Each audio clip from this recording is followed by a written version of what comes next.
Hey, good people. Welcome to the Demented Robot channel on YouTube, the channel that we dedicate to modern board and card games. This is yet another board game review video. That's what I always do. Some people may even know that, those of you guys who have subscribed.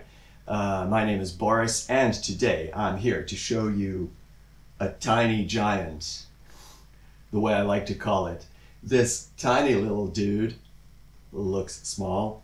Is it small? We're gonna see it, right? This is Tiny Epic Galaxies. This is the game released by Gamelin Games, designed by Scott Elms. I hope I'm pronouncing his name correctly.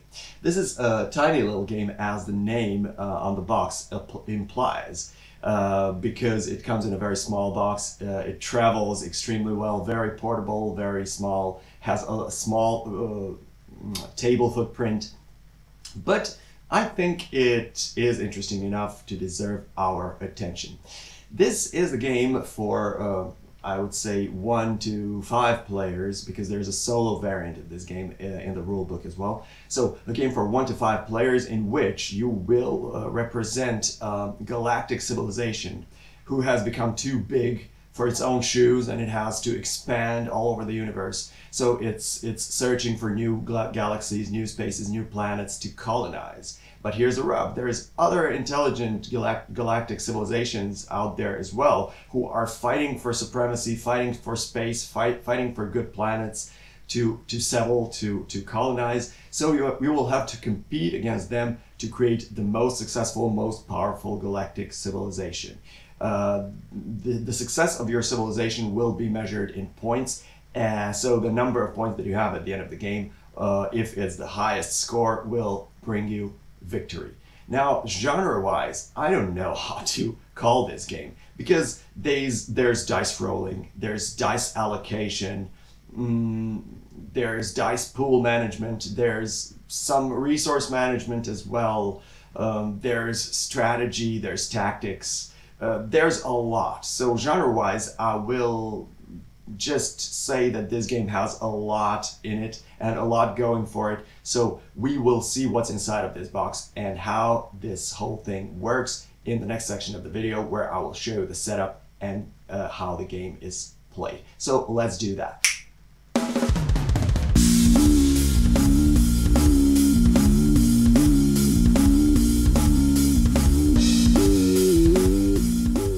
Tiny Epic Galaxies is a small game, as you probably have noticed. You've seen in the previous section how small the box was in my hand. Also, this is almost the entire setup, apart from the fact that other players are going to get this mat with these little wooden pieces here as well. But essentially, this is the game that you can see on the table. So you may come to a conclusion that this is a small game. Don't be fooled, okay? This is not a small game. This may be a small game by the size of its box and the size of its table footprint, but you will see over the course of this little demonstration that this is everything but a small game, okay? That was just a little small caveat that I felt obliged to tell you guys. Now let's explain the setup real quick, and then we'll get into the gameplay and rules themselves, okay? So the setup, first of all, this is what you will get as a player, okay? So this is your player mat, so to speak, your player board, if you want to call it that. It represents your galactic empire, your galactic civilization. Okay, you will have a couple of things here. So first of all, you will have your ships. Okay, you will have 4 ships in total, but these 2 ships that are in the center of your galaxy are ships that are immediately available to you. The remaining 2 ships are placed in these specific spaces, and you will be able to acquire them as your civilization makes progress. Okay, so potentially somewhere during the game you may have 4 ships at your disposal, but you begin with 2. Then you have your resources. There are 2 resources in this game. One is energy, which is represented by this cube, a little cube with a lightning bolt, and then you have culture, which is represented by this little circular token with a Greek symbol kind of pictogram. Okay, you will start the game with 2 energy and 1 culture. And then finally, you have these two reserve ships here on the track, and you have your civilization level, empire level tracker token, which keeps track of how advanced your civilization is. As this token goes forward, you will get more ships to use, more dice to roll, and more points for being more advanced. So this is what you get as a player. Also, everybody will take this deck. This is a secret mission deck, okay? Everybody will take 2 cards from this deck, take a look at them, choose one, and then you will tuck your secret mission card under your player sheet like this. The other card you will simply discard and get back into the box. This is going to be the secret mission that you will attempt to achieve over the course of the game, because it will give you some additional points at the end if you manage to achieve it. And this is your personal setup as a player. Okay, now this here is the activation bay, the activation mat. Here you will be placing your dice as you use their actions, as you play them, so that you can keep track of how many unused dice you have left. Okay, with this little converter here, but I will explain what that does later during this demonstration. And then finally, you have this planet deck here. This deck contains planet cards. These represent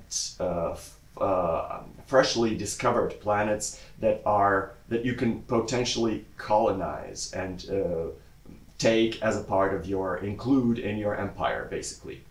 This is how you expand your influence and power and might over the course of the game. You will pull the number of cards from this deck equal to the number of players plus 2. The only exception is a 5-player game. Well, you will pull out 6 cards and place them in a horizontal row like this. These planets can be colonized, but I will get into what they do and how you use them later.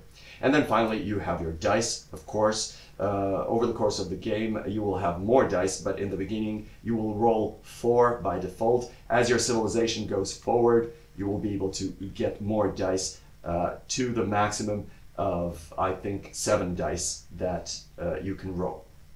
Okay, and that's it. That's the setup for you guys. Now, how do we play the game? Essentially, what every player does during their turn is very simple. First, you roll your dice. In the beginning, you will only have 4 dice, but as your civilization grows in level and power, you will be able to have up to 7 dice to roll. All of these dice, essentially. But you will begin with 4. At the very beginning of your turn, you roll these dice, okay, and see which results you have on those dice. And then each of these dice, or the symbols that are represented on the results, will represent one action, potential action that you can take. You take your action by placing dice on this activation bay, activation sheet if you want to call it that. When you place a die here, you will resolve that action. You can have as many actions as the dice that you have in your dice pool. You begin with 4, as I said. You end up potentially with 7. You will resolve when you put a die on this activation bay, you will resolve the effect of that action. Then the other players have the option of following your action. Okay, if they want to follow, they will have to pay 1 culture. That's the currency that over the course of the game you will be using to follow other people's actions. So that's strategically very important. Other players can follow whatever you're doing, but they have to pay culture for that. You, of course, because it's your die, you do it for free. But they only have a short period of time after you have activated that to decide whether they want to do it too, in which case they have to pay culture, right?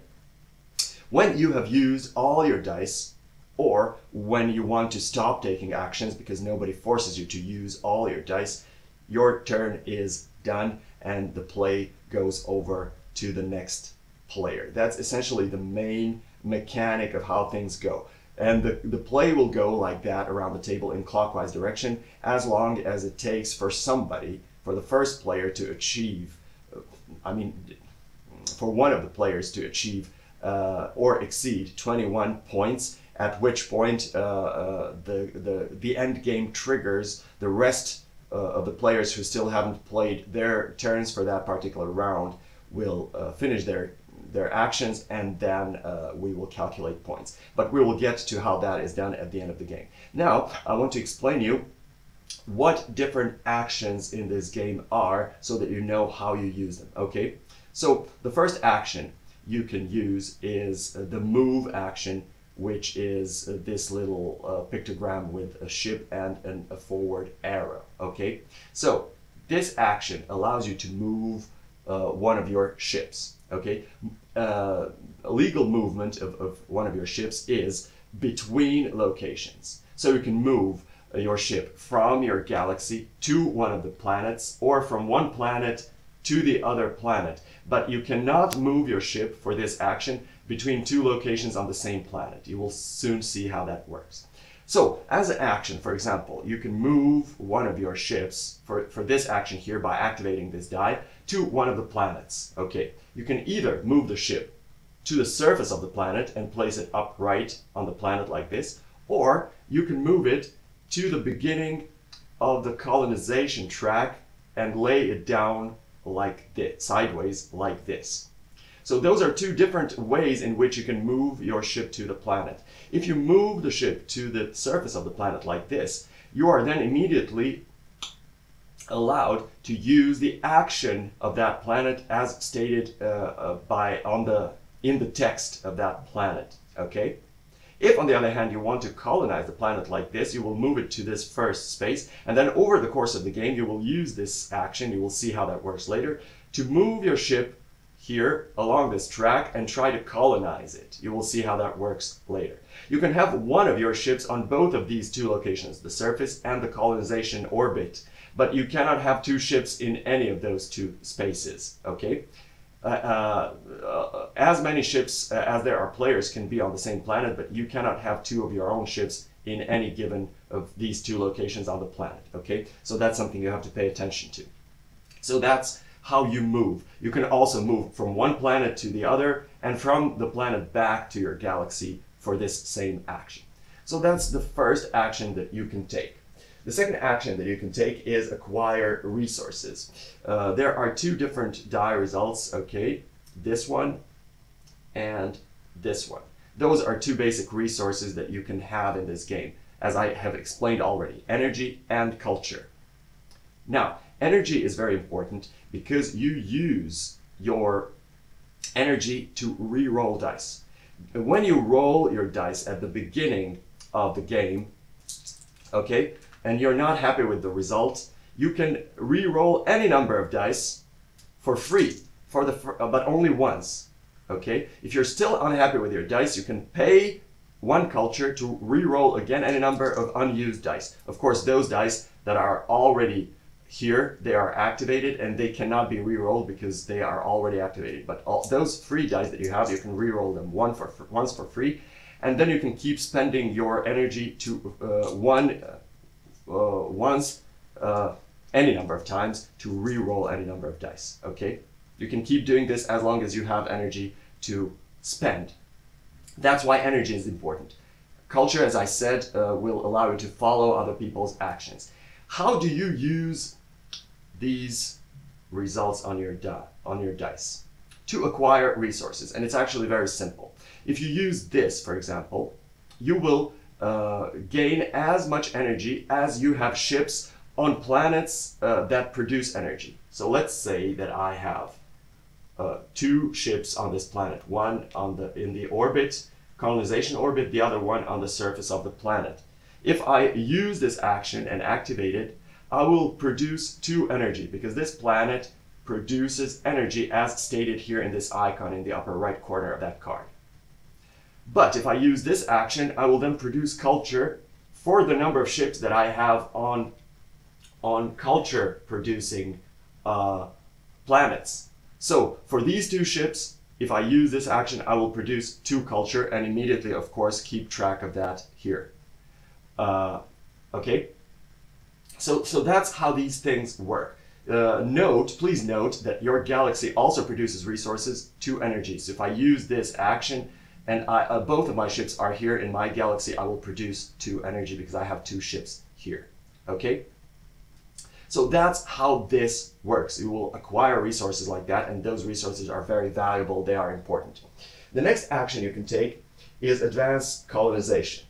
Now, as I said, over the course of the game, you can use your move action to move to the colonization track of a certain planet. Now, you will notice that different planets have different symbols here at the end of their colonization tracks. This here, this symbol here, represents economy. It's this symbol here on the die as well. And this symbol here represents culture. Represents diplomacy. Okay? So, depending on which symbol on the die you are using, you will then use that symbol to advance your ship on the track of the planet that is advanced by that symbol. In this case, I can use diplomacy to move my ship one space forward on this track, okay? Because this planet advances colonization by diplomacy. This planet would advance colonization by economy. So I would have to use the die with this symbol to move my ship one space forward on this planet. This way or the other, when your ship goes all the way to this symbol at the end of the colonization track, you immediately colonize that planet. You will return your ship to your galaxy, and all other ships that may have been here owned by other players to their corresponding galaxies, and then you will gain this card. When you gain this card, you immediately tuck it under your galaxy like this. This will immediately bring you this amount of points. You can gain any number of cards this way, so when you gain additional planets, you will tuck them in like this, so that only the text portion of the card can be seen. Each time you gain a card, you will announce your new point total to the other players. You are required to do that because other players must always be aware how close you are to triggering the end of the game, or winning the game possibly. Okay, so each time you will announce your total number of points. Over the course of the game later, you will be able to use these actions on these cards because they are now a part of your civilization, but I will explain that next. Which automatically brings us to the next thing you can do, which is this action here. Okay, and that is I believe it's called use a colony or utilize a colony action. Okay, so if you have this result on your die, you can activate that action by putting it here, and then for that you can activate one of these things. Okay, you can either activate your galaxy, or you can activate one of your colonized planets for their effects and then resolve them. Your galaxy action is the same for all galaxies, for all players, and it simply allows you to pay either energy or culture to advance your civilization on this track here. But here's the rub: you cannot pay a combination thereof. You can only pay either energy alone or culture alone. You are required to pay the amount of points that that the level that you want to move to is. So first you'll have to pay 2 and move here, okay? But then you will have to pay 3 to move here. Each time you reach a certain space, you will see how many dice it gives you, if it increases your number of dice, how many points it gives you. And when you reach spaces with these ships, you are then allowed to take them and put them into your possession. Optionally, you may use this to activate one of your colonized planets for their effects. I'm not going to get into that because there's obviously a lot of these cards. Okay, so that's how you use this result here. Other guys also can follow you on that. And that's basically the last action that you can do in this game. You will use your dice, activate them each time. Other players may pay culture to follow that action when you use all your dice, or when you do not want to use them anymore, because as I said, you're not required to use all of your dice and all of your actions. Your turn is done. The next player is going to take over, and the game is going to go around the table in clockwise direction like that, as long as it takes for one player to reach or exceed the total of 21 points. When that happens, that triggers the end of the game. All remaining players who still haven't played their actions for that particular round will finish those actions. Other players will still be able to follow them regularly, and when the last player finishes their actions, the game is then over, and we will calculate points. Calculating points is extremely easy. You will calculate the total of your points here on your colonized planets. You will add to that the level of your civilization, and then finally everybody will check their secret mission. If you fulfill whichever conditions this card requires from you, you will get a certain additional amount of points. Your total sum of all these points will be your final score. If you have most points, you will be the winner. If there is at any point a tie between two or more players, you will then see how many colonized planets every player has. Whoever has most planets will be the winner. If there's still a tie, I don't even remember. Let me see here.